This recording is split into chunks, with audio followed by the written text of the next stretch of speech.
भवाप्ययौ हि भूतानां श्रुतौ विस्तर कमलपत्राक्ष महात्म्यमपि चाव्ययम् भवाप्ययौ हि भूतानां श्रुतौ विस्तरशो मया त्वत्तः कमलपत्राक्ष महात्म्यमपि चाव्ययम् भवाप्ययौ हि भूतानां श्रुतौ विस्तरशो मया त्वत्तः कमलपत्राक्ष महात्म्यमपि चाव्ययम्। संत सम्राट भगवान ज्ञानोबाराय, वैराग्यरागरक्षक जगद्गुरु संत शिरोमणी श्री तुकोबाराय, शांतीब्रह्म श्री संत एकनाथ महाराज, महाराष्ट्रातील सर्व संतांची मांदियाळी, वारकरी संप्रदायाचं परम आराध्य दैवत श्री पांडुरंग परमात्मा, ह्या सर्वांच्या अलौकिक, अकारण करून, अद्भुत, असीम, अपूर्व, अहेतुकी अशा अनुग्रहामुळं, दयेमुळं तुम्ही आम्ही सर्व या पवित्र सल्ला इंद्रायणीच्या तटाकावर साक्षात संजीवन समाधीस्थ माऊली रणकमलाजवळ भगवती ज्ञानेश्वरीच्या माध्यमातून आपल्या जीवनाचं परम मंगल किंवा कल्याण व्हावं, आपल्याला आपल्या आत्मस्वरूपाचं परोक्ष आणि दृढ अपरोक्ष असं ज्ञान होऊन जी जीवनमुक्तीची अवस्था शास्त्रामध्ये प्रतिपादन केलेली आहे आणि आपल्या संत वाङ्मयामध्ये जीवनमुक्तीच्या विलक्षण सुखाचं जे काही एक वैशिष्ट्यपूर्ण असं निरूपण केलेलं आहे, त्या निरूपणाला समजावून घेत आपल्याला बोलाची वालिप फेड आहाच बोलाची वालिप फेडीजे आणि ब्रह्माची याची अंगाघडीजे मग सुखेशी सुरवाडीजे सुखाची माझी, अशा रीतीनं अवाच्य असणारा आनंद आणि त्या आनंदामध्ये आपले अंतःकरणवृत्ती प्रविष्ट होऊन कायमची बाधित व्हावी किंवा त्याच्यामध्ये लीन व्हावी आणि मनुष्य जन्माचं परमसार्थक किंवा परमपुरुषार्थ किंवा ज्याला आपण म्हणतो भक्ती भाग्य सीमा साधीन पुरुषार्थ ब्रह्मीचा जो अर्थ निज ठेवा, असं जे संतांचं उद्दिष्ट आहे त्या उद्दिष्टाप्रत आपण प्राप्त व्हावं, अशा सद्बुद्धी भगवंताने आपल्याला अशी सद्बुद्धी भगवंताने आपल्याला दिलेली आहे आणि त्याप्रमाणे आत्तापर्यंत आपण गीतेचा पूर्वार्ध संपून या ठिकाणी उत्तरार्धातील एकादश अध्याय त्याला प्रारंभ झाला होता, तोच विषय आज 3ऱ्या श्लोकापर्यंत आलेला आहे आणि 3ऱ्या श्लोकापासून आपला आज प्रारंभ होत आहे। हा विश्वरूप दर्शन योग नावाचा जो अध्याय आहे हा अत्यंत गूढ किंवा रहस्यात्मक असा आत्तापर्यंत राहिलेला आहे। अनेकांनी यावर अनेक प्रकारची आपली मतमतांतरं दिलेली आहेत, तर कमीत कमी आपल्याला ह्या आवृत्तीमध्ये विश्वरूप दर्शनाचं चिंतन करत असताना आपल्याला काय कळलं नाही एवढं जरी कळलं ह्याच्यामध्ये तरी पुष्कळ आहे आणि आपल्याला जे काही जाणीवा झाल्या तर त्या जाणीवेमध्ये आपल्या ज्या शंका आहे ह्या शंकांचं उत्थापन झालं तरीही पुष्कळ आहे। ज्ञानोबाराय त्या शंकांचं निरसन करणं किंवा आपल्या बुद्धीवर त्या शब्दांचा भगवंताला अभिप्रेत असणारा किंवा माऊलींना अभिप्रेत असणारा अर्थ जो आहे तो अर्थ आपल्या बुद्धीवर आरूढ होण्याची जेव्हा कृपा करतील त्याच वेळेला आपल्याला विश्वरूप दर्शनाचं जे रहस्य आहे किंवा त्याचं जे इंगित आहे ते आपल्याला प्राप्त व्हावं म्हणून याच अध्यायाची एक सेवा म्हणून आपली चालू आहे। तर यामध्ये भगवान परमात्माला अर्जुन सांगतो की अर्जुन पर्वचा देतो, आत्तापर्यंत भगवान परमात्मन तुम्ही मला हे जे 10 अध्याय सांगितले तर अर्जुन वाच मदनुग्रहाय परमं गुह्यम अध्यात्म संनितम यत्त्वयोक्तम वचस्तेन मोहोयम विगतो मम। अर्जुन म्हणतो देवा आतापर्यंत माझ्यावर अनुग्रह करावा। अनुग्रह म्हणजे काय? अनुनाम पश्चात गृह्णाती, जेव्हा शिष्य आपल्या श्रीगुरूंना संपूर्ण शरणागती करतो त्यावेळेला त्याचा ते जे अंगीकार करतात आणि त्याच्या कल्याण करण्यासाठी प्रवृत्त होतात त्याला म्हणतात की अनुग्रह। आणि भगवंताने आपण देव माझा म्हणतो पण देवाने देव माझा पण मी देवाचा असं आपण म्हणतो, परंतु देवाने तू माझा आहे असा अंगीकार करणं किंवा शिष्याला गुरुनी तू माझा आहे असं म्हणणं, शिष्य म्हणतो मी तुझा आहे, पण गुरूंनी पण म्हटलं पाहिजे की तू माझा आहे. या प्रकाराने जेव्हा एकमेकाचं हृदय एक झाले, त्याच वेळेला ए हृदयीचे ते हृदयी घातले, द्वैत न मोडिता केले आपणा ऐसे अर्जुना. अशा प्रकारची स्थिती आपल्याला प्राप्त होते. तेव्हा अर्जुन याचा पर्वचा देताना सांगतो की मदनुग्रहाय, माझ्यावर पूर्णपणे अनुग्रह करण्यासाठी, कृपा करण्यासाठी आपण आत्तापर्यंत यत्त्वयोक्तः वचस्तेन, यत्त्वया उक्तः वचः, भगवान तुमच्या मुखातून जी वचनं आत्तापर्यंत बाहेर पडली, आली मुखा वाटे अमृत वचने, अशी की उत्तीर्णता येणे नव्हे जन्मे, मी कधीच उत्तरायू होऊ शकणार नाही, अशा प्रकारची वचनं मला आपल्या मुखातून श्रवण करण्याला मिळाली.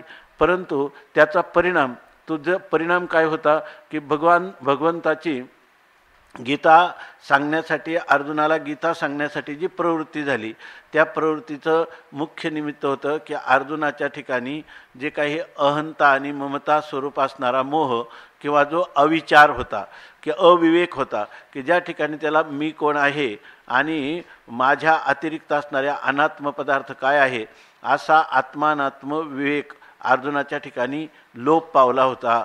म्हणून त्या ठिकाणी त्या विवेकाची जागृती करून देण्यासाठी भगवान प्रवृत्त झाले होते. तर अर्जुन म्हणतो की ते ह्या 9व्या अध्यायात ऐकल्यानंतर, हे विभूती योग ऐकल्यानंतर, आत्तापर्यंत ह्या 2ऱ्या अध्यायाच्या 11व्या श्लोकापासून आत्तापर्यंत जे मी निरूपण ऐकलं, त्यामुळं माझा हा मोह म्हणजे या ठिकाणी माझा असणारा आत्मानात्मा संबंधाने अविवेक, तो अविवेक पूर्णपणे या ठिकाणी निरस्त झालेला आहे, त्याचा निराश झालेला आहे. मला आपल्या कृपेने विवेक प्राप्त झाला आहे. मला आता आत्मा तो आत्मयाचे ठाई, देखिजे देहीचा धर्मू देही, ऐसे देखणे ते पाही आन आहती, अशा प्रकारचा विवेक आपल्या अनुग्रहाने, आपल्या कृपेने मला प्राप्त झालेला आहे. आत्तापर्यंत तुम्ही 7व्या 9व्या अध्यायामध्ये मला जे काही विस्ताराने निरूपण केलं, तर त्यामध्ये तुम्ही जरी अध्यारोपाच्या भाषेत निरूपण केलं असेल तरी मला त्याचं तात्पर्य कळलं. भवाप्ययौ हि भूतानां श्रुतौ विस्तरशः मया त्वत्तः कमलपत्राक्ष महात्म्यमपि चाव्ययम्. हे कमलपत्राक्ष, हे कमलनयना श्रीकृष्ण परमात्मन, मया भूतानां भवाप्ययौ, मी भूतानां सगळे प्राणीमात्र आहेत, त्यांचं भव अप्ययौ म्हणजे त्यांची उत्पत्ती आणि लय, हे त्वत्तः विस्तरशः श्रुतौ, हे तुझ्याच मुखातून हे प्राणीमात्र उत्पन्न कसे होतात, हे प्राणीमात्र कुठं राहतात आणि शेवटी ह्या प्राणीमात्रांचा लय कुठं होतो, म्हणजे उत्पत्ती, स्थिती आणि लयाचं स्थान कोण आहे, हे तुझ्या मुखातून मी सविस्तर आतापर्यंत ऐकलेलं आहे. याशिवाय अव्ययम महात्म्यमपि श्रुतम, तुझं अविनाशी अनादी सनातन असं तुझा जो गरिमा, तुझा जो महिमा आहे, तो महिमाही त्वत्तः तुझ्याच मुखातून मी आतापर्यंत ऐकला आहे, असं तो सांगतो. यानंतर आता ह्या 3ऱ्या श्लोकात अर्जुन म्हणतो, एवं एतद यथा अथ त्वम आत्मानं परमेश्वर द्रष्टुम इच्छामि ते रूपम ऐश्वरम पुरुषोत्तम. हे परमेश्वर, त्वम आत्मानं यथा अथ एवं एतत् पुरुषोत्तम ते ऐश्वरम रूपम द्रष्टुम इच्छामि.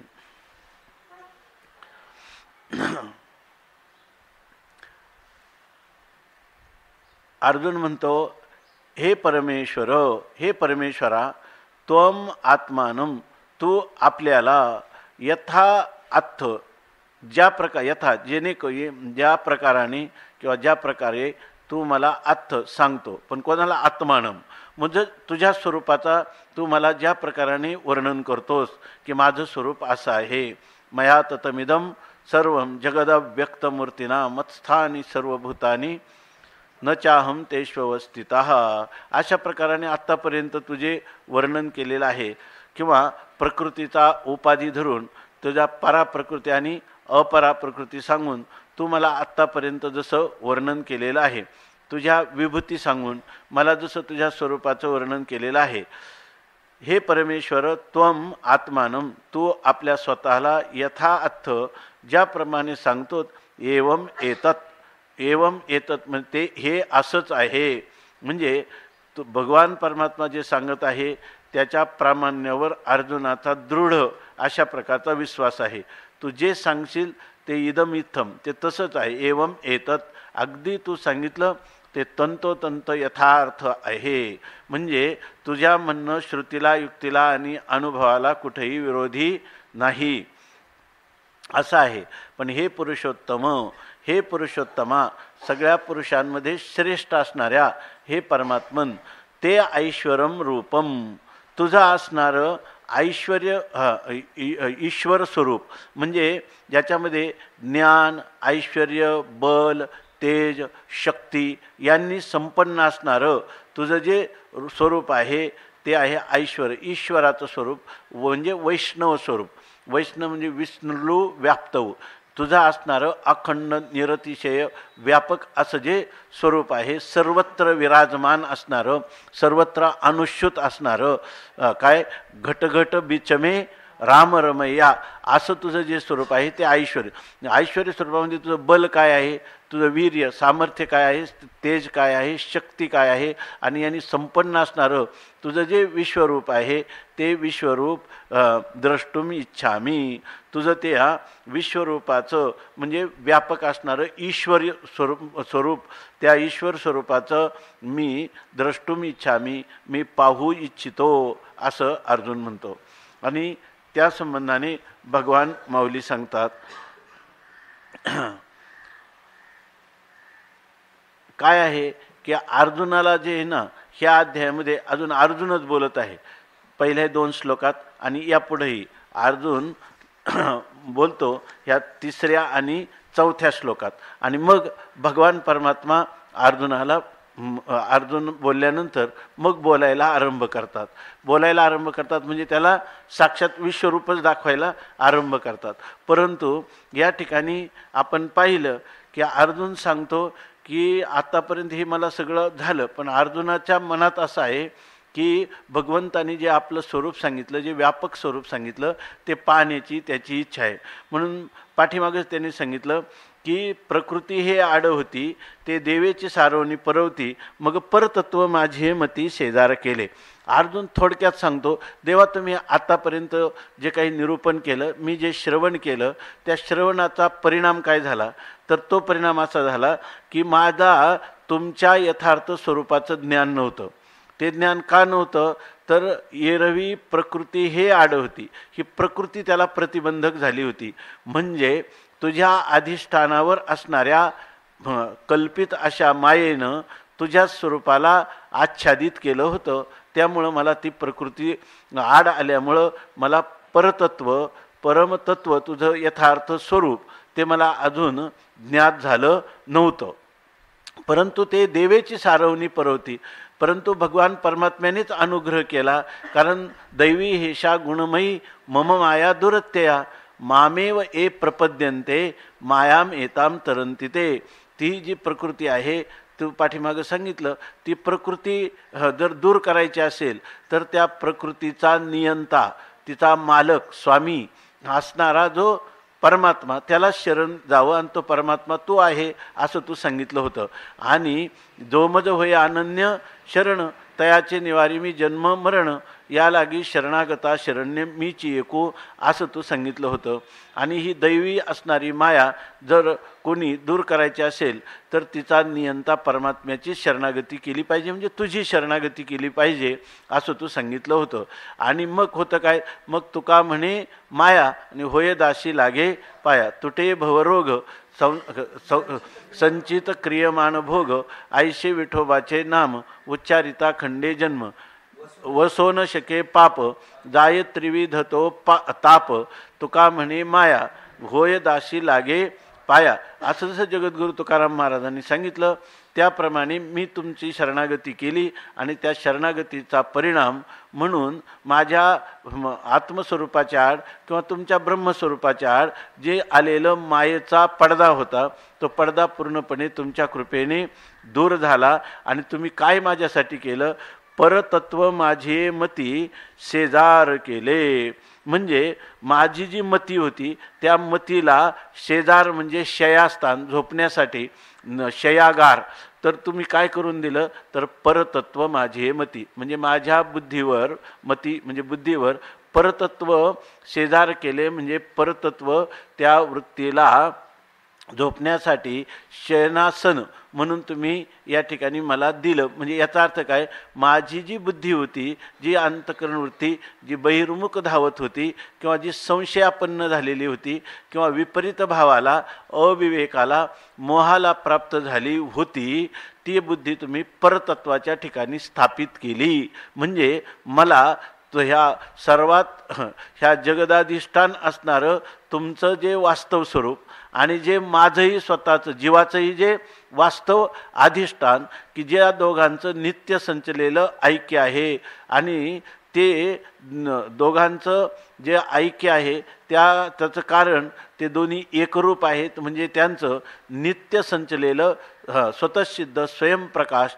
अधिष्ठान ते मी आहे किंवा मीच तू आहे आणि तूच मी आहे, असं माझा हे जे परतत्व परमात्मतत्व ते माझ्या बुद्धीवर आरूढ करून दिलंस. असं आत्तापर्यंत तुझं जे कार्य होतं किंवा तुझा जो उद्देश होता किंवा माझ्या उद्धारासाठी तू जे काही आत्तापर्यंत ओहापोह केला त्याचं फल म्हणून मी तुला सांगतो की माझी कार्यसिद्धी झालेली आहे. म्हणजे परतत्वाचं यथार्थ ज्ञान मला झालेलं आहे. आता म्हणून ये विषयी मज देवा भरवसा किर झाला जीवा परी अनिक एक हेवा ओपनला असे. ये विषयी मज देवा, याविषयी म्हणजे परमतत्व आणि प्रत्यगात्मतत्व ही दोन्ही एकच आहे. प्रत्यगात्मा हाच परमात्मा आहे आणि परमात्मा हाच काय आहे, प्रत्यगात्मा आहे. तू मी आणि मी काय, मी ते तू आणि तू ते मी, कुकुड हे लाडसी ना. अशा प्रकारे मला पूर्ण अनुभूती आपल्या वास्तव स्वरूपाची, यथार्थ स्वरूपाची यथार्थ अनुभूती जसा आहे तशी मला अनुभूती झालेली आहे असं सांगतो. परंतु ये विषयीचा ह्याविषयी हे देवा मला भरवसा झाला, म्हणजे मला याचा पूर्णपणे विश्वास आला. म्हणजे मला विश्वास कसा आला तर मला याविषयीची अनुभूतीच प्राप्त झाली. पण हे सर्व तुझ्या कृपेने झालं. परी अनिक एक हेवा ओपनला असे. कारण काय आहे, जीवनमुक्तीपर्यंत सगळ्या पुरुषांचं सारखंच आहे. आपण म्हणतो ना, कृष्णभोगी शुकस्त्यागी राज्ञव जनकर आघववू वशिष्ठ कर्म करताच सर्वैते ज्ञानिना काय सर्वैते ज्ञानिना हा समाहा. या ठिकाणी वशिष्ठ कर्म करत असो, कृष्ण भोगात असो, शुकत्यागात असो, जनक आणि रामचंद्र प्रभू हे राज्य शेकट चालवित असो, पण सर्वांचा सर्वैते ज्ञानिना हा समाहा किंवा पंचैते ज्ञानिना हा समाहा, या सर्वांचं आत्मज्ञान मात्र एकच असतं.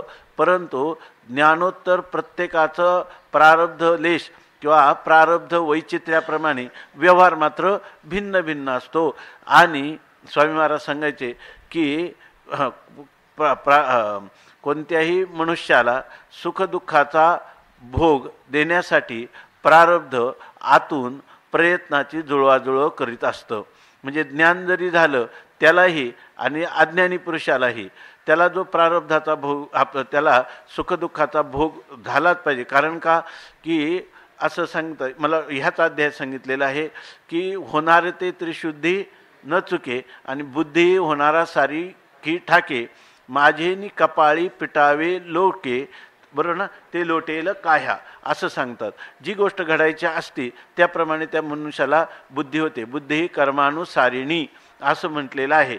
त्याप्रमाणे अर्जुन म्हणतो परी, म्हणजे वास्तविक आता ज्ञान प्राप्त झाल्यानंतर काय म्हणायला पाहिजे, आता काही करणं काय हालो नये चालो नये सैरा वैरा काही बोलो नाही, कृतकृत्य झालो इच्छा केली तो पावलो, काम नाही झालो पाही रिकामा, पावल्या त्या करू चेष्टा निश्चळ द्रष्टा बैसोनी, अशा प्रकारची स्थिती प्राप्त व्हावी. परंतु अर्जुन म्हणतो परी म्हणजे परंतु. आता तत्वबोध झाला, तत्वबोधाला परी आणि परंतु नसतं याचा अर्थ. म्हणून संस्कृत टीकाकारांनी सांगितलं की हे ज्ञान परिपूर्ण नाही झालेलं, हे ज्ञान पण आणि परंतुनी युक्त आहे की नाही. म्हणतो परी परी आणिक एक हेवा उपनला असे. परंतु या ठिकाणी आणखीन एक हेवा म्हणजे एक हव्यास, एक लोभ, एक इच्छा माझ्या अंतकरणामध्ये उपनला असे उत्पन्न झालेला आहे. अजूनही मला माझ्या अंतकरणात एक अशा प्रकारची इच्छा आहे. कारण काय, तत्त्वज्ञानामध्ये काय होतं, सर्वात महत्त्वाचं इच्छा निवृत्त होते. म्हणजे इच्छा म्हणजे कोणते, परम अर्थ, जो परम पुरुषार्थ आहे त्याच्या प्राप्तीची इच्छा निवृत्त होते. कारण परम पुरुषार्थ रूप हे मी स्वतःच आहे असं कळल्यानंतर आता त्याला मनुष्य धावतो कुठपर्यंत, आपल्या गंतव्यस्थानापर्यंत जाण्यासाठी.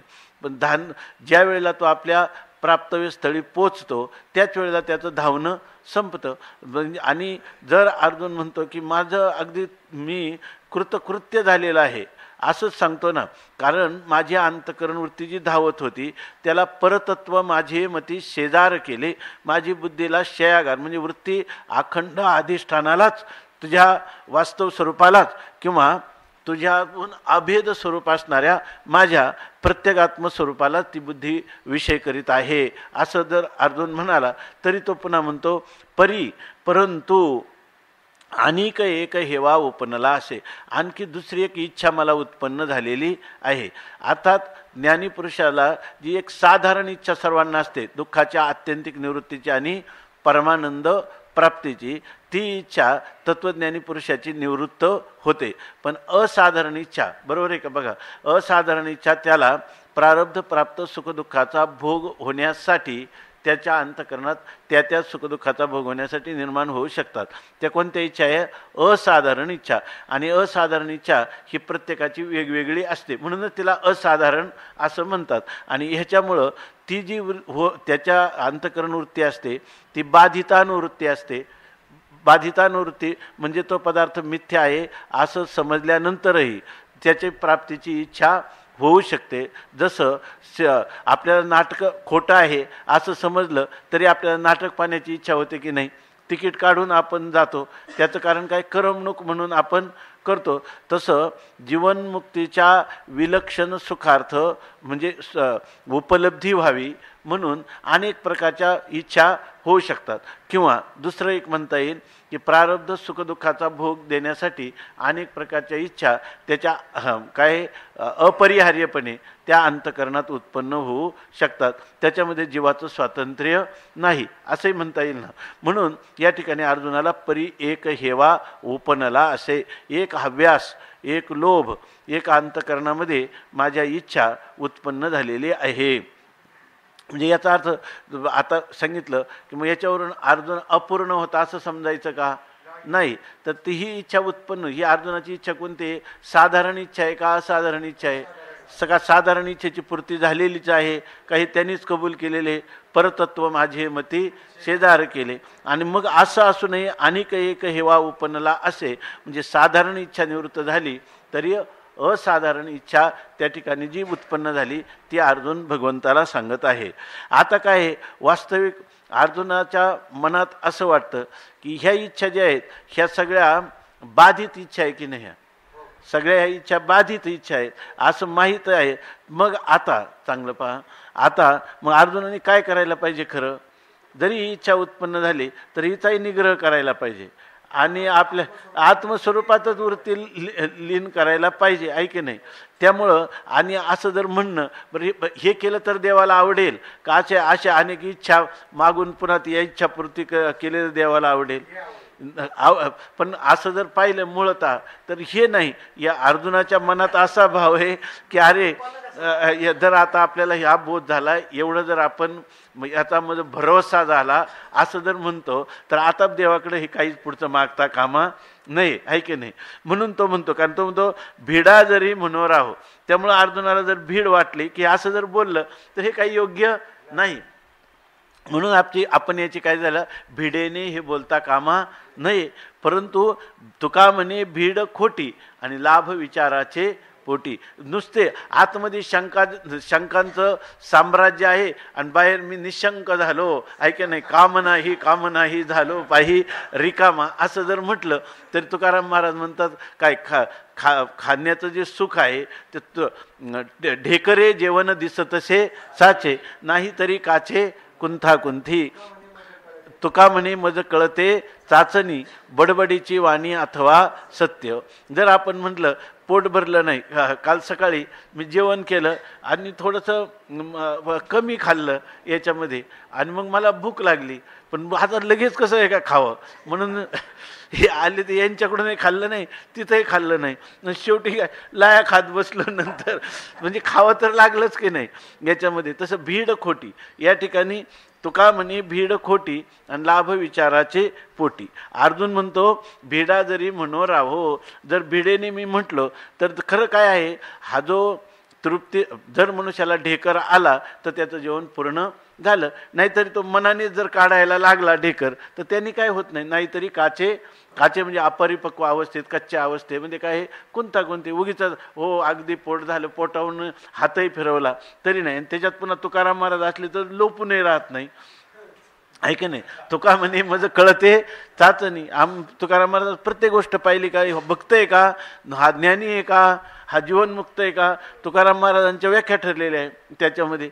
काय भक्ती ते नमन, वैराग्य तो त्याग, ज्ञान ब्रह्मी भोग ब्रह्मतनू, देहाच्या निराशे पाविजया ठाया, माझी आईशी काया जवन हे, उदक अग्नी धान्य झाल्या घडे पाक, एकाविन एक कामा नये. तुका म्हणे मज कळते चाचणी, पडबडीची वाणी अथवा सत्य. किंवा तुकाराम महाराज म्हणतात की जसं बोलाचाची कढी आणि बोलाचाची भात, जेविलिया कोण तृप्त झाला, कोणी तृप्त होऊ शकत नाही. म्हणून अर्जुनाला भीड वाटली, पण तो म्हणतो जरी भिडा म्हणो राहो, भिडेने जर माझ्या अंतकरणाची इच्छा आहे ती भिडेने विचारता कामा नाही, असं जर मी ठरवलं तरी आना कवना पुसो जावो.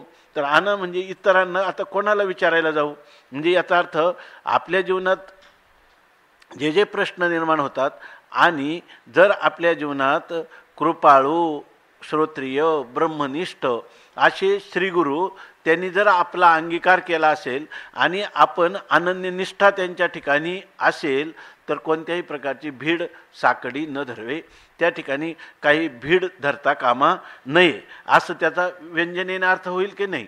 म्हणून तो म्हणतो भिडा जरी म्हणू राहो तरी आना कवना पुसो जावो. तर मग आता आणखीन इथं गुरुजी समोर आहेत, शंका आत्ताच उपस्थित झालेली आहे, त्यांच्या ठिकाणी शंकेचं निवारण करण्याचं सामर्थ्य आहे.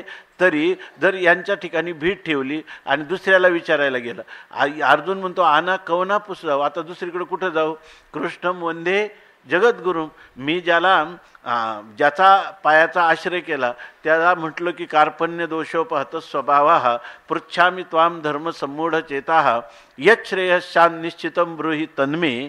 आणि तो मला सांगत आहे, मला जे मी विचारावं त्याचं, शिष्यस्तेहम शाधी माम त्वाम प्रपन्नम. असं असताना आता दुसरं कोणाला बरं विचारायला जाऊ,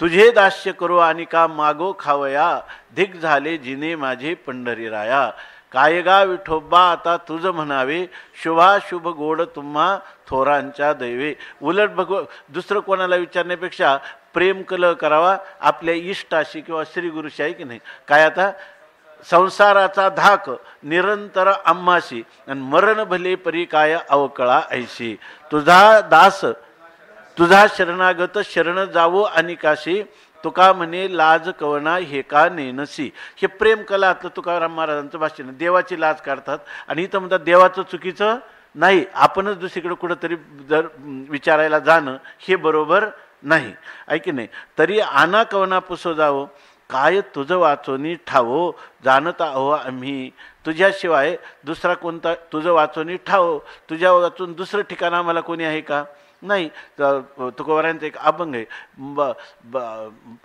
बाळाला आई सोडून कोणी आधार आहे का, जे जे काही असेल ते सगळं आईच्याच त्याचं स्वतःचं जीवन म्हणजे पूर्णपणे आईवरच निर्भर आहे. आई सोडून त्याला कोणी आधार नाही. त्याप्रमाणे या ठिकाणी तर गंगा गेली सिंधूपाशी आणि तिने अव्हेरिले तिच्या गंगा गेली सिंधूपाशी त्याने अव्हेरिले तिशी तरी तिने जावे कवना ठाया सांग मजला पंढरी राया ना. माता जळ क्षोभले जळचरा माता आपुलिया बाळा बाळा माता निधी थारा तेने जावे कवने ठाया सांग मज पंढरी राया. असं त्या आईला सोडून तो कुठं जाणार. तसं म्हणतात काय तुझं वाचून ठावं जाणत आम्ही. तुझ्या वाचून दुसरं एखादं ठिकाण आम्हाला विश्रांतीचं आहे का. दुसरं कोणतंही ठिकाण नाही. जळचरू जळाचा आभारू धरी बाळक स्तनपानी उपरोधू करी तरी तया जिनया श्रीहरी आन उपायो असे. भगवंतालाच विचारतो की जळचरू जळाचा आभारू धरी. जळचर म्हणजे जळामध्ये म्हणजे जगणारे किंवा संचार करणारे जे मगर मासे वगैरे हे जे प्राणी आहेत जळचर त्यांनी जळाचा आभारू धरी. त्यांना जळाची भीड वाटली. नको ह्या जळामध्ये काय आपण दुसरं कुठंतरी जगू. माशाला वाटलं की फार दिवस आपल्याला जलचरच म्हणायला लागले त्यापेक्षा त्याचा त्याग करू पाहू तर खरं. तर मग काय होईल तर त्या काय तळमळी मत्स्य किंवा आपलं जीवना वेगळी मासोळी आणि तैसा तुका तळमळी अशी त्याची स्थिती होईल. बाळक स्तनपानी उपरोधू धरे. आणि मुलाला काय वाटलं का आईच्याच दुधावर जगण्याचं काय हे त्यांनी भीड पण धरली. तर भीड धरली तर बाळक स्तनपानी उपरोध करी. त्या स्तनपान करण्यामध्ये त्यांनी जर उपरोध केला भीड धारण केली तरी तया जिनया श्रीहरी आणि उपाय असे आक्षेपार्थाने विचारतात. तर तया जिनया त्याला जगण्यासाठी आन उपाय दुसरा काय उपाय असे दुसरा काय उपाय आहे का. उपायच नाही दुसरा कोणताच उपाय. जळाला सोडून जगण्यासाठी उपाय नाही आणि बालकाला मातेला सोडून जगण्यासाठी दुसरा उपाय नाही. म्हणून भीड सांकडी न धरवे जीवा आवडे तेही तुझं पुढा बोलावे तव राहे म्हणितले देवे चाड सांगे. आता म्हणून अर्जुन असं देवाला बोलतो की भीड म्हणून अशी स्थिती आहे. म्हणजे आता काय आहे तुझ्या पायाचा आश्रय सोडला तर आम्हाला दुसरा कोणताच तरुणोपाय नाही. म्हणून आता भीड साकडी न धरवे. आतापर्यंत मनात एवढा विचार केला आणि अर्जुनानेच हा सगळा विचार केला आणि तोच पुन्हा म्हणतो अशी स्थिती झाल्यामुळं. म्हणजे याचा अर्थ काय आहे आपलं हृदय श्रीगुरूंच्या पुढं संपूर्ण मोकळं केलेलं आहे. म्हणजे भीड धरली पण भीड धरली हेही त्यालाच सांगितलं. का म्हणून मी हे बोलत आहे आणि का बोलावं वाटत नाही तर भीड वाटते म्हणून बोललो नाही. पण भीड धरून उपयोग नाही म्हणून बोललो. हे दोन्ही त्याच्या पुढंच सांगतो आहे की नाही याच्यामध्ये. म्हणून भीड साकडी न धरवे. आपण नेहमी चिंतन करतो जेव्हा संतांच्या सहवासात श्रीगुरूच्या सहवासात आपण असतो. कारण काय हे क्षण काय परत परत येत नाहीत. तर त्यावेळेला आपण जर भीड ठेवून काही गोष्टी विचारायच्या राहिल्या तर ते कसं आहे.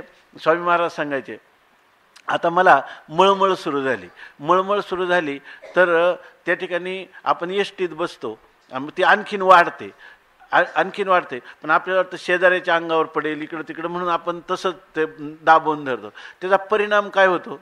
स्वामी महाराज सांगायचे एसटीत कोणाच्या तरी अंगावर त्याची उलटी होऊन जाते कारण त्याचं हे होत नाही त्याला. त्यापेक्षा आहे ना ते आली ना तर ते टाकायचे शिंक ढाग. आमच्या आयुर्वेदमध्ये लिहिले काही वेगांचं धारण करू नये. वेगान्न धारेत वात विन्मूत्र क्षवत्रुट क्षुधाम निद्राकाश श्रमश्वास द्रुंभाश्रू छर्दी रेत साम. असे 13 वेगांचं मनुष्याने हे करू नये. फक्त त्यांनी सांगितलं की काम, क्रोध, लोभ, मद, मत्सर हे 6 वेग आहेत ना, ह्या वेगांचा निरोध करावा माणसाने. परंतु शारीरिक जे आहेत ना याचा कधी त्यांनी निरोध करू नये. जांभई आली, मग तो असा जरी हे केला, असे करून का होईना जांभई द्यायची, ते त्याच्यापासून आजार होता. शिंक आली, ढेकर आला, तुम्हाला किंवा भूक लागली, तहान लागली, मलमूत्राचं उत्सर्जन करायचं झालं तर ह्या गोष्टींचा निरोध करायचा नाही. नंतर आपल्याला चालताना दम लागला तरी आपण त्याचा तो दम काढायचा नाही बाजूला, असं करायचं नाही, त्याला जाऊ द्यायचं. येणं जाणं धाप ती सहन करायची, म्हणजे होऊ द्यायची, असं सांगितलेलं आहे. तसं ही शंकारूपी ही काय मळमळ आहे, ही जर आपण काढली नाही तर ती काय होते, अधिकच वाढते आणि केव्हा तरी ती कुणाच्या तरी अंगावर पडते, ते त्या शंकेचं समाधान पण होत नाही. म्हणून जेव्हा जेव्हा महापुरुषांचा कधी तर सहवास होतो किंवा संतांचा, श्रीगुरूचा, त्यावेळेला आपल्या अंतःकरणातले विचार मोकळेपणाने ज्याला सांगितले त्याला त्याचं काही वाटत नाही. आपण अनेक वेळा स्वामी महाराजांचं उदाहरण सांगितलं की स्वामी महाराजांचे गुरुजी म्हणजे त्यांचा सहवास सारखा झाला नाही. त्यांना संन्यास दिल्यानंतर ते काशीला राहिले आणि ते इतके एकांत प्रिय होते की ते जवळजवळ काहीतरी, मला आता नक्की लक्षात नाही, मला वाटतं काहीतरी 32 वर्षाच्या कालखंडामध्ये ते फक्त सकाळचं एकदा दरवाजा उघडायचे आणि मधुकरी आतमध्ये घ्यायचे, संध्याकाळी एकदा उघडायचे, दूध आतमध्ये घ्यायचे आणि वेदविद्यालयात एक पाठ शिकवायला जायचे. 1 का 2 काय पाठ घेत होते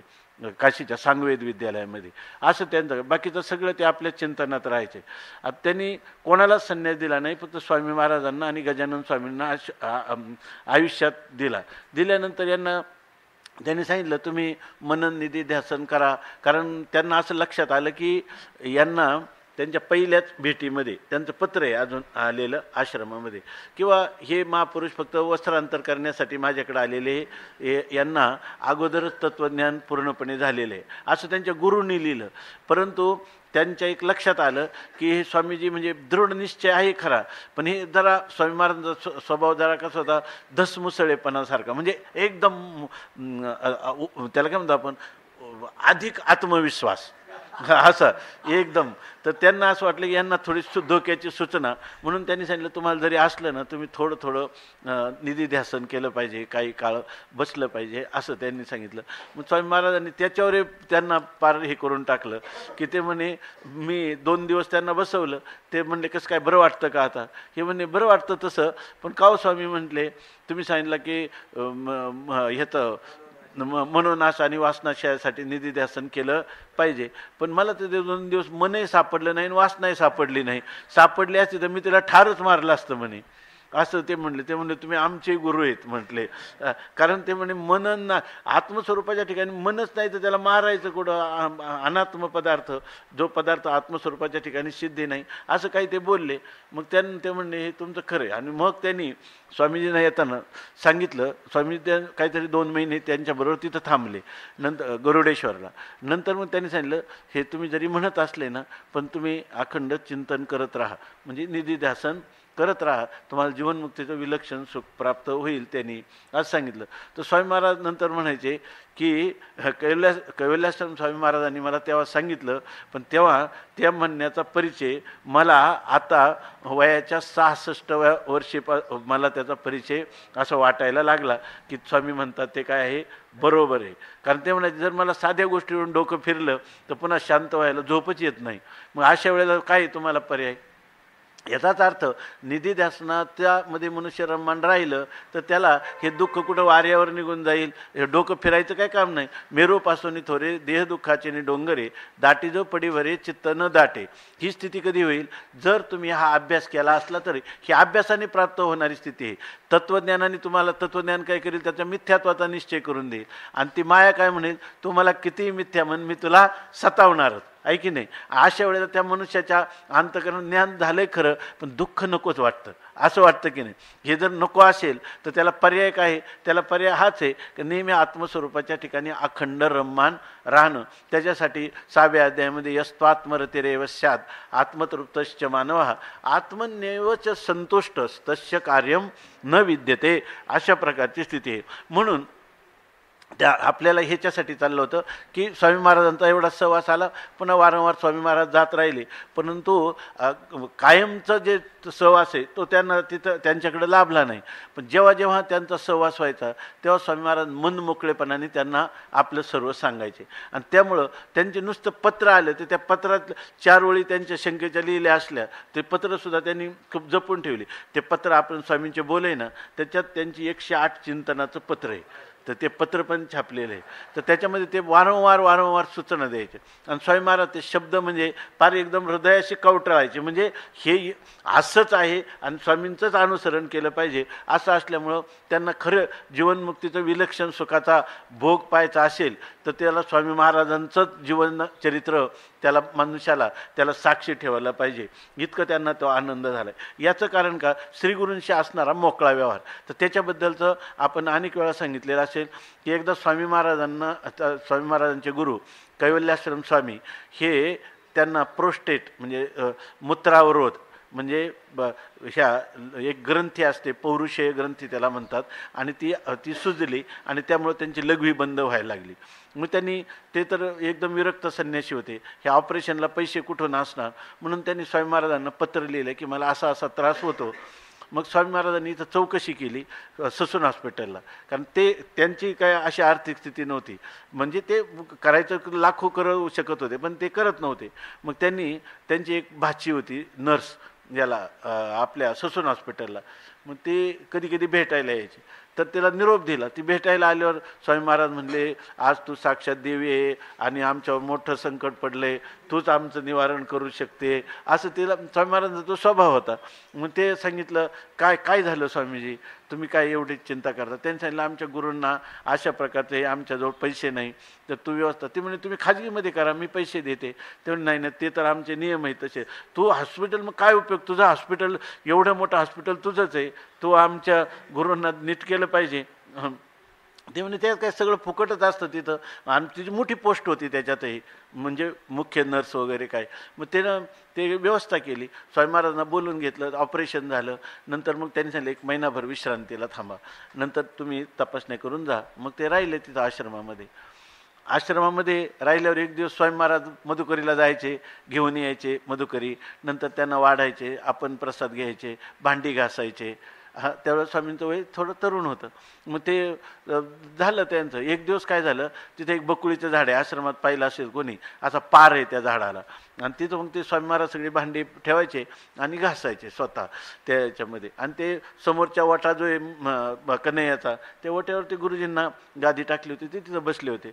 स्वामी महाराज भांडी घासत असताना सहज त्यांची नजर गेली त्या गुरुजींकडं, तर त्यांच्या डोळ्यातून धारा लागल्या होत्या. त्यांनी त्यांना विचारलं, काय झालं गुरुजी, तुमच्या डोळ्यात पाणी आलं, काय झालं. ते म्हणे, काय नाही हो, काय वास्तविक त्यांच्या वयात दोघांच्या फार मोठा फरक नव्हता.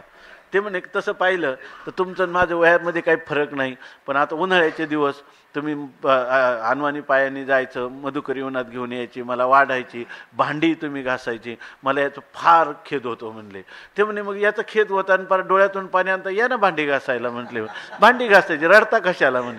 आता तुम्ही सांगा, गुरुला असं म्हणण्याला ह्याच्यामध्ये कितीतरी म्हणजे आत्मीयतेचं ते प्रतीक आहे. आणि असे म्हणून त्यांचं एवढं मोकळेपणाने मानणं असल्यामुळं त्यांना लवकर ते ज्ञान जे ते फलद्रूप झालं त्यांच्या ठिकाणी. बऱ्याच वेळेला आपल्याला व्यवहारात जे काही भेडीची मर्यादेची सवय लागलेली असते, त्यामुळं आपल्याला सगळ्या ठिकाणी भीतियुक्त लोकांना मन मोकळा आदर नाही वाटत, भीतियुक्त आदर त्यांना वाटतं हा आदर्श आहे. भीतियुक्त आदर्श हा म्हणजे अलीकडची गोष्ट आहे. खरं काय आहे, खरं हे आहे की दोघांचं हृदय एकच असलं पाहिजे. जे अध्यात्म त्याच्यामध्ये संक्रमण करायचं, त्याच्याच अगोदर जर भेडीच्या मर्यादेच्या अशा जर त्याच्या ठिकाणी तुम्ही बांध निर्माण करून ठेवला तर तुम्हाला ऐक्याला प्रतिबंधच येईल. म्हणजे याचा अर्थ त्यांचा अनादर करावून गळ्यातच हात घालून केलं म्हणजेच झालं, अशातलाही काही अर्थ नाही.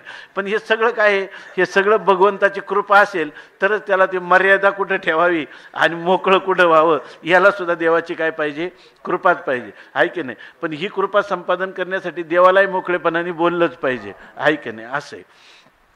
म्हणून भीड साकडी न धरवे. म्हणून या ठिकाणी भीड साकडी म्हणजे भीड हेच मोठं साकडं आहे. माणसाने स्वामी महाराज जरा ग्राम्य भाषेत ह्या भिडेविषयी सांगायचं, पण मी सांगत नाही. तर त्या ठिकाणी ते म्हणायचे की भीड हेच कोणतं काय आहे, संकट आहे, ते न धरवे आणि ते मला आता काय धारण करवत नाही. म्हणजे मला भिडेचं संकट आपल्यासमोर असंच उभं ठेवावं किंवा असंच भीड धरावी असं मला वाटत नाही. मग ते म्हणतात जीवा आवडे तेही तुझं पुढा बोलावे. माझ्या जीवाला म्हणजे माझ्या अंतःकरणाला जे आवडे म्हणजे जे वाटे, आपल्या अंतःकरणात जे वाटेल तेही तुझं पुढा बोलावे. आता काय आहे की बऱ्याच वेळेला आपण शास्त्रात सगळं वाचतो, शास्त्रात सर्व वाचतो. त्या म्हणजे शास्त्रात समजा काम, क्रोध, लोभ हे तर मोठे शत्रू आहे की नाही. काम यश, क्रोध यश याच्यावरचं वर्णन आपण शास्त्रात, त्याच्यावरची भाष्य ज्ञानोबा यांच्या ओव्या वाचत नाही का? त्या काय आपल्याला कळत नाही का? बुद्धीला कळत नाही का? कळतात. तरीसुद्धा आपल्याला त्याच्यावर विजय मिळवता येतोय का? पूर्णपणे विजय मिळवता येत नाही. याचं कारण काय? हे पुन्हा कोणाकडून तरी समजून घ्यावं लागतात आणि त्याच्यामध्ये आपल्याला प्रत्यक्ष अनुभवामध्ये त्याचं कशा प्रकारचं प्रात्यक्षिक आपण केलं पाहिजे की जे प्रात्यक्षिक आपल्याला त्या कामक्रोधाच्या बंधनातून आपल्याला निश्चित बाजूला करीत. हे सगळे धडे जे आहेत हे संतांच्या पायाजवळच गिरवावे लागतात, तेव्हा त्याचा खऱ्या अर्थाने निराश होतो. म्हणून काही जे वाटलं ना, काही काही लोक म्हणतात हे कसं तुम्हाला सांगायचं. आता ते आपल्याला आहे ना बऱ्याच लोकांना ते हे काही दोष, स्वप्नामधले काही दोष असतात, तर ते लोक येतात ना ते म्हणतात की म्हणलं मग तुम्ही इतक्या उशिरा का आले? ते म्हणजे एरवी तुमच्याकडे माणसं असतात. म्हणजे त्यांना काय वाटतं का स्वप्नदोष सांगायला सुद्धा त्यांना भीड वाटते, म्हणून त्यांना वाटतं. वास्तविक आपल्या याच्यामधलं वेदामधलं स्तोत्र आहे, आम्ही परवाच काढून ठेवलं शिवसंकल्प स्तोत्र. ते वेदामधलं आहे. त्याचा अर्थ कळून घेतला आणि त्याचं चिंतन केलं तर ते कमी होतात. परंतु त्याचं चिंतन करताना तुम्ही किती शिवसंकल्प काय कितीतरी लोक म्हणतात आम्ही दररोज म्हणतो, 4-4 वेळा म्हणतो, पण आमच्यावर काहीच परिणाम होत नाही. आम्हाला जी भयानक स्वप्न पडायची ती पडतातच. अरे त्याच्या अर्थाचं चिंतन करीत झोपलं पाहिजे का? त्या नुसतं ते स्तोत्र म्हणून काय उपयोग आहे तुम्हाला? स्तोत्राच्या अर्थाचं चिंतन केलं तर तुमचं अंतःकरणवृत्ती काही गंभीर स्तरापर्यंत जाईल आणि त्या अधिष्ठानाच्या चिंतनात याचा विसर पडेल तुम्हाला. अर्थात ते संस्कार तुमच्यावर कमी होतील, हे संस्कार वाढतील, असा त्याचा अर्थ आहे की नाही. याच्यासाठी ते म्हणतं पण हे सांगितलं तर पाहिजे ना. काही महात्म्यांचं तेवढंही धाडस नसते. पण अर्जुन काय म्हणतो, जीवा आवडे तेही तुझं पुढा सांगावे. माझ्या अंतःकरणाला जे आवडतं म्हणजे जे वाटतं ना तर कोणतंही असो, चांगलं असो वाईट असो, याला म्हणतात आत्मनिवेदन भक्ती. आणि म्हणून जी 9विधा भक्ती माणसाला मोक्ष देते त्याच्यातली शेवटली भक्ती कोणती आहे? आत्मनिवेदन भक्ती. की त्या ठिकाणी आपलं सर्वस्व सांगण्याचं त्याचं हे असलं. 2 गोष्टी सांगतात काही लोक, पण सांगितल्यानंतर विश्वासही पाहिजे. त्याचा जो उतारा सांगितला आहे, त्याच्यातून जो निवृत्तीचा उपाय सांगितला आहे, त्या उपायाविषयी असली पाहिजे. म्हणून सांगितलं ते पण आपण स्वामी महाराजांचं अनेक वेळा सांगितलं. तो मनुष्य आला आणि तो काय म्हटला, मी खूप महापापी, त्या पापातून निवृत्त होऊ शकत नाही. स्वामी महाराज म्हटले इंद्रायणीच्या एका स्नानात जाईल, माऊलीच्या समाधीच्या एका दर्शनात जाईल, नंतर म्हणे संकल्प माझ्या हातावर सोड की हे पाप तुम्हाला दिले तरी जाईल. ते म्हणलं इतकी पाप नुसतं चुळभर दिल्याने तुम्ही म्हणल्याने काय होणार आहे?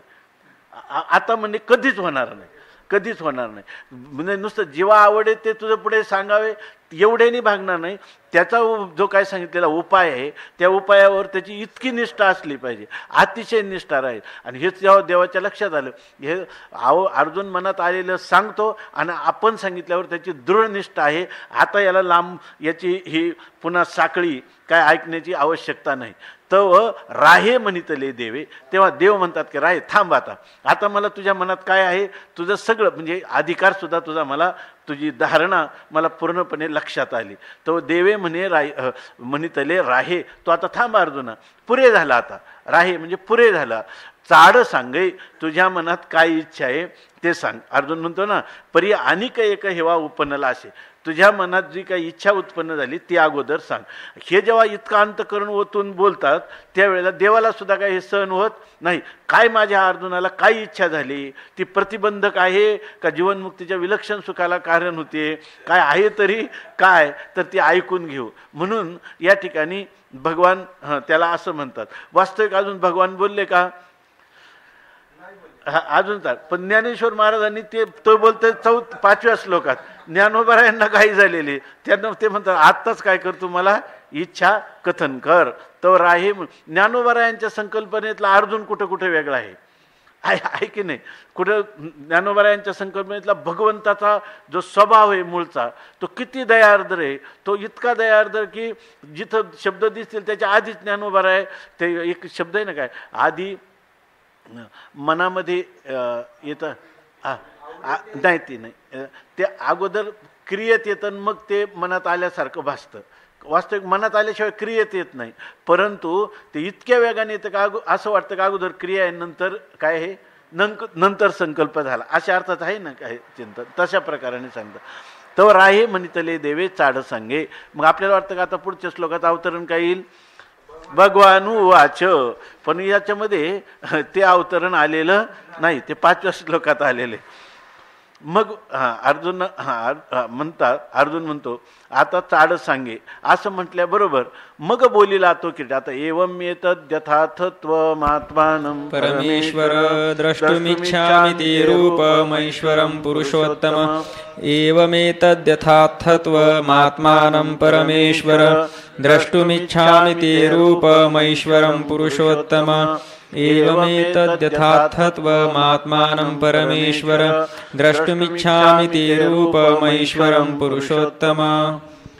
मग बोलिला तो किरीटी म्हणे तुम्ही केली जे गोठी, त्या प्रतीतीची दिठी निवाली बाजी. उद्यापासून पुंडलिक वरदा हरी विठ्ठल. श्री ज्ञानदेव तुकाराम ज्ञानेश्वर महाराज.